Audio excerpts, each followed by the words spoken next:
अस्सलाम वालेकुम, मैं हूँ आबिद अंदलीब। इमरान खान को एक गैबी मदद आई है। ये क्या गैबी मदद है जो वो कहते थे कि मैं एक बॉल से इनकी 3 विकेटें उड़ाऊंगा। अब बज़ाहिर ऐसा लगता है कि उस एक बॉल से 3 विकेटें नहीं बल्कि 11 की 11 विकेटें उड़ने वाली हैं। ये तमाम वो 11 सियासी जमातें जो कल सुप्रीम कोर्ट के अंदर गई और सुप्रीम कोर्ट में ये किस के लिए गई, वहाँ इन्होंने क्या मांगा, ये समझना आप लोगों के लिए ज़रूरी है और कैसे इमरान खान के लिए ये गैबी मदद है। ये तमाम लोग आप याद रखें रिसेंट पास्ट में एक दूसरे की मुखालफत पर इलेक्शन लड़ते थे, एक दूसरे की मुखालफत पर वोट लेते थे, एक दूसरे के ख़िलाफ़ तकारीर करते थे, बयानियाँ बनाते थे, आवाम को कहते थे।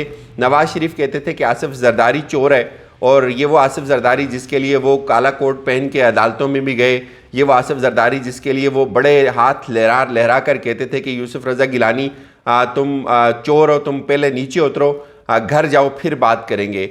वही आसिफ जरदारी जो नवाज़ शरीफ को भगोड़ा कहते थे, जो एक दूसरे का पेट फाड़ने की बातें करते थे, बिलावल नवाज़ शरीफ को ज़िया का बेटा कहते थे, मरियम इनको सिलेक्टेड कहती थी, क्या कुछ इन्होंने एक दूसरे के बारे में नहीं कहा, क्या कुछ तकरीर इन्होंने एक दूसरे की मुखालफत में नहीं की, एक दूसरे की मुखालफत पे नफ़रत पे इन्होंने वोट हासिल किए। और वो पिछले इलेक्शंस आपने देखे होंगे, उनकी तकरीर अगर आप याद करना चाहें वो कर सकते हैं। ये दो बड़ी सियासी जमातें नून लीग और पाकिस्तान पीपल्स पार्टी, ये दोनों एक दूसरे के ख़िलाफ़ इलेक्शन लड़ती थी, ये दोनों एक दूसरे की ज़िद में, एक दूसरे के तासुब में कंपेन्स करती थी, जलसे करती थी, एक दूसरे को बुरा भला कहती थी। दोनों के नज़रियात, दोनों के बयानिए अलग अलग थे। क्या ऐसी क़यामत आ गई, क्या ऐसी आफत टूटी कि वो तमाम लोगों ने वो थूका हुआ वापस चाट लिया, वो तमाम गलाजत दोबारा अपने गले के साथ मल ली और उनके अपने साथ 9 और सियासी जमातों को इकट्ठा कर लिया। काफ लीग और मौलाना की जमात, ये बाकी दीगर जितनी भी छोटी जमातें हैं, उनको हिस्सा बकदर जुसा, जैसे शहबाज शरीफ ने खुद कहा कि हम इनको देते रहेंगे। ये 11 गिद्ध सुप्रीम कोर्ट में क्या करने गए, इस बात को समझना हर आम इंसान के लिए बहुत ज़रूरी है। हर वो शख्स जो पाकिस्तान का दर्द रखता है, जो समझता है कि हमारे यहाँ इखलाकी इक़दार की कमी है, फुकदान है, उसको उसका ज़िम्मेदार कौन है, उसका वारिस कौन है, उसके लिए ये समझना बहुत ज़रूरी है। ये 11 सियासी जमातें सुप्रीम कोर्ट में इसलिए गई कि हमने चोरी की है, हमने ज़मीर फरोशी की है, हमने उन ज़मीर फरोशों की बोली लगाई है, उनके ख़िलाफ़ सज़ा नहीं होनी चाहिए, उनको सज़ा नहीं दी जानी चाहिए, उनको उनके ऊपर कानून लागू नहीं होना चाहिए, उनको बच जाना चाहिए। ये वो 11 जमातें, इनमें से अक्सर की बका वोट की इज़्ज़त की जो है वो बयानिए पर खड़ी हुई है। ये वोट की इज़्ज़त की बात करते थे, ये इस्टेब्लिशमेंट के किरदार के ख़िलाफ़ बात करते थे, ये इमरान खान को सिलेक्टेड कहते थे, ये कहते थे कि इमरान खान गलत रास्ते से पार्लियामेंट के अंदर आया है। ये तमाम 11 जमातें जो वोट की इज़्ज़त के बयानिए की बात करती थी, इन्होंने वोट ख़रीदे। अब ये उसके ऊपर मोहर लगाने के लिए, उनका मुस्तकबल बचाने के लिए, उस तमाम गलत काम का, उस धंधे का मुस्तकबल बचाने के लिए वो जो तमाम ज़मीर फरोश हैं उनके पीछे खड़े हो गए, इसलिए कि ये बुग़्ज़ इमरान खान में खड़े हुए। अब कोई सवाल पूछे कि ये जमहूरियत की बात करते थे, इनसे पूछें कि कौन सी जमहूरियत में ऐसा होता है कि आप एक पार्टी के टिकट पर मुंतखब होकर पार्लियामेंट में आने वाले MNA से उसका वोट ख़रीद लें, उसके साथ कमेंट करें। मेरे पास कोई सबूत नहीं है कि इन्होंने पैसे लिए होंगे, लेकिन मेरे पास एक सबूत है कि उनको टिकट की लालच दी गई। उनको कहा कि तुम्हारा मुस्तकबल इमरान खान के साथ नहीं है, तुम आओ, हम तुम्हें चोरी करने का भी मौका देंगे, हम तुम्हें टिकट भी देंगे और हम इक़्तिदार में आएंगे। किस बुनियाद पे उनको ये गारंटी दी गई कि हम इक़्तिदार में आएंगे, आप हमारे टिकट पे इलेक्शन लड़ोगे? तो ये वो बारगेन है, ये वो ज़मीर फरोशी है, ये वो धंधा है जिस धंधे की बुनियाद पे इस वक्त इमरान खान मुश्किल वक्त में खड़ा है। और इसके साथ इन जमातों ने क्या किया, इन्होंने इमरान खान की जमात के लोगों को थोड़ा लालच देकर या पैसे देकर व्हाट्सोएवर, किस बुनियाद पे कि इमरान खान जो अपना आखिरी ओवर खेल रहा है, इसके बाद इमरान खान अनमैनेजेबल हो जाएगा, हमारी बका ख़तरे में पड़ जाएगी। ये 11 सियासी जमातें सुप्रीम कोर्ट में गई कि ये जो जमहूरियत की बात करती थी, जो वोट की इज़्ज़त की बात करती थी, जो एक दूसरे को चोर कहती थी, जो एक दूसरे को बुरा भला कहती थी, वो 11 के 11 एक सफ़ में बैठे हुए थे। कल वो एक कितार में बैठे हुए थे सारे, और उनकी नज़रें नीचे थी। उनको पता था कि वो एक गैर इखलाकी, गैर आइनी जो अभी तो सब लोग टीवी पे ये गुफ्तगू कर रहे हैं कि नहीं ये तो उनका आईनी हक है, ये एक सब में एक मेज़ पर बैठकर एक कितार में बैठकर जो है वो बात कर रहे हैं, इनको आईन इस बात की इजाज़त देता है। ठीक है, आप आइन के पीछे छुपना चाहें तो बहुत सारे और तावीलें घड़ी जा सकती हैं, लेकिन जो बुनियादी इथिक्स, जो बुनियादी इक़्तिदार हैं वो कहाँ खो गई। मैं इन ज़मीर फरोशों की बात नहीं करता, इनकी बात छोड़े, इनकी औकात ही यही थी जो एक टिकट की लालच लेकर बिक गए, इनकी सोच ही इतनी थी। लेकिन तुफ है बिकने वालों पर नहीं, खरीदने वालों पर। वो खरीदने वाले जो कल तक खुद इस काम को हराम समझते थे, जिन्होंने खुद ये कवानीन बनाए थे सुप्रीम, जो जिसके खिलाफ अब वो सुप्रीम कोर्ट में गए हुए हैं, जिन्होंने खुद हार्स ट्रेडिंग को रोकना था। ज़मीर राजा रियाज का नहीं मरा मेरे हिसाब से, ज़मीर मरियम सफदर का और बिलावल का मर गया कि वो लोगों को ख़रीद कर, इमरान खान के अपने टिकट पे जीते हुए लोगों को ख़रीद कर जो है वो इस मंडी का हिस्सा बना रहे हैं।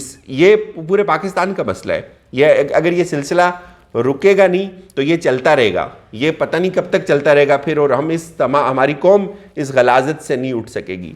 तो बुरा भला मेरे ख्याल में टीवी पे जो कहा जाता है उन बिकने वालों को कहा जाता है, उन खरीदने वालों की कोई भी मजम्मत नहीं कर रहा कि जिन्होंने ख़रीदा है, जो उनके तहफ़्फ़ुज़ में खड़े हो गए, जिन्होंने उनको लालच दी, जिन्होंने उनको टिकट की लालच दी, जिन्होंने उनको पैसे ऑफ़र किए होंगे, उनके खिलाफ़ कोई बात नहीं कर रहा।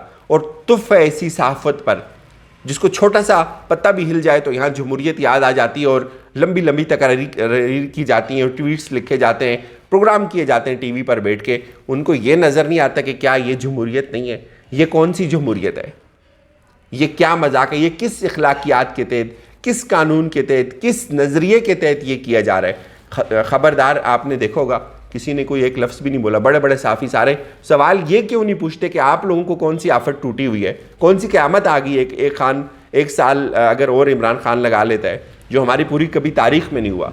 ये सवाल नहीं पूछा जाता कि आप कल एक दूसरे का पेड़ फाड़ रहे थे, आप किस असूल के तहत, किस नज़रिए को लेकर इकट्ठे हुए हैं, किधर गए वो जमहूरियत के नारे, किधर गए वो वोट की इज्जत के नारे, जिस नारे पे आपने इलेक्शन लड़ा था कि ना जरदारी चोर है, जिस नारे पे आपने इलेक्शन लड़ा था कि जो नवाज शरीफ है वो ज़ियाउल हक का बेटा है, किधर गए वो नारे।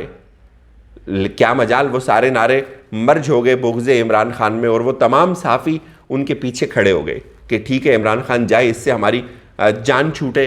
और चलें एक बात और मुझे बताएं, क्या इल्ज़ाम है इमरान खान के ऊपर? कोई करप्शन का इल्ज़ाम है, कोई मुल्क के साथ गद्दारी का इल्ज़ाम है, किसी मुल्क के साथ कोई ऐसा मुआहदा करने का इल्ज़ाम है, उसकी दौलत पाकिस्तान से बाहर होने का इल्ज़ाम है?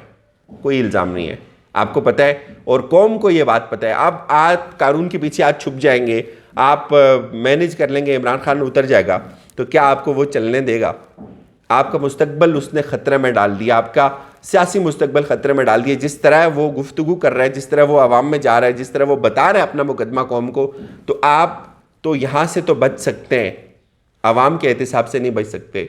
ये जो बयानिया इमरान खान ने अपनाया है, इसको बहुत ज़्यादा लोग ख़रीद रहे हैं, ये लोगों के दिल के अंदर उतर रही है ये बात। लोग इस बात को समझते हैं कि ये लोग इस काबिल नहीं थे, ये कंप्रोमाइज़ थे। कुछ की प्रॉपर्टीज़ अमेरिका में, कुछ की लंदन में, ये बात नहीं कर सकते पाकिस्तान के हकूक़ की, ये बात नहीं कर सकते किसी भी खुद मुख्तारी की, ये बात फ़ॉरेन पॉलिसी की नहीं कर सकते। तो कौम को ये बात समझ आती है, कौम गैरतमंद है, कौम बेवकूफ़ नहीं बनेगी। और ये जो पत्ता इमरान खान खेलेगा, इससे ये सब के सब उड़ेंगे, ये इनको मुंह छुपाने की जगह नहीं मिलेगी। जो इनकी पूरी की पूरी तकारीर चलाई जाएंगी, इनकी जो वीडियोज़ हैं, जो इन्होंने एक दूसरे के ख़िलाफ़ तकारीर की हुई हैं, जो एक दूसरे के ख़िलाफ़ इन्होंने इलेक्शन लड़े हुए हैं, तो क्या फिर ये उस वक्त झूठ बोलते थे कौम को? ये उस वक्त कौम को मजाक बनाते थे, कौम को उल्लू बनाते थे कि हम इनका एहतसाब करेंगे? नहीं, ये उस वक्त भी झूठ बोलते थे, ये अब भी झूठ बोलते हैं। ये हैं बेसिकली है कि इनको एक दूसरे का वजूद सूट करता है। इमरान खान, पाकिस्तान को मैं हमेशा कहता हूँ एक बेदीद इंसान चाहिए, एक ऐसा बेदीद इंसान जिसके मसले कोई ना हो, जो किसी मसलियत का शिकार ना हो, जो कहीं कंप्रोमाइज़ ना हो, जो सबका रूटलेस एहतसाब करे। गो के एहतसाब ना हो सका, उसमें क्या फ्लॉज थे। हम हमेशा कहते रहे कि इनकी कानूनी टीम ठीक नहीं है, इनको गलत मशवरे देती है। हम कोर्ट्स में जाते थे, रिपोर्ट करते थे। मुझे उस वक्त याद है, मैं बार बार कहता था कि ये सब लोग छूट जाएंगे, जो कानूनी मुशगाफियाँ ये इमरान खान को ये लोग सही तरह से नहीं बताते। वो खैर अलग बात है, लेकिन ये इस कौम का जवाल नहीं है, ये इन तमाम 11 सियासी जमातों का जवाल है। और ये मैं ये समझता हूँ कि ये निकाले इमरान को इस तरह से, तो वो फिर भी सुरखरू होगा, क्योंकि जाना अल्टीमेट जो फैसला है वो आवाम ने करना है, और आवाम शायद अब उनकी बातों पे यकीन नहीं करेंगे। ये 11 विकेटें उड़ेंगी, ये 3 विकेटें नहीं उड़ेंगी, और ये 11 विकेटें ऐसी उड़ेंगी आप इंतज़ार करें होने क्या वाला है। बहुत सारी वीडियोस का बताया जा रहा है कि इमरान खान के पास है, वो इनको दिखाएंगे, वो जाएंगे लेकिन इतनी आसानी से नहीं जाएंगे, और जाएंगे तो इनको भी खाली हाथ करके जाएंगे, पीछे इनके पास भी बचने वाला कुछ नहीं है। ये बहुत एक यूँ समझें कि एक बहुत बड़ा ट्विस्ट आने लगा है पाकिस्तान की सियासत में। इजाज़त दीजिए, अपना ख्याल रखिएगा, खुदा हाफिज़।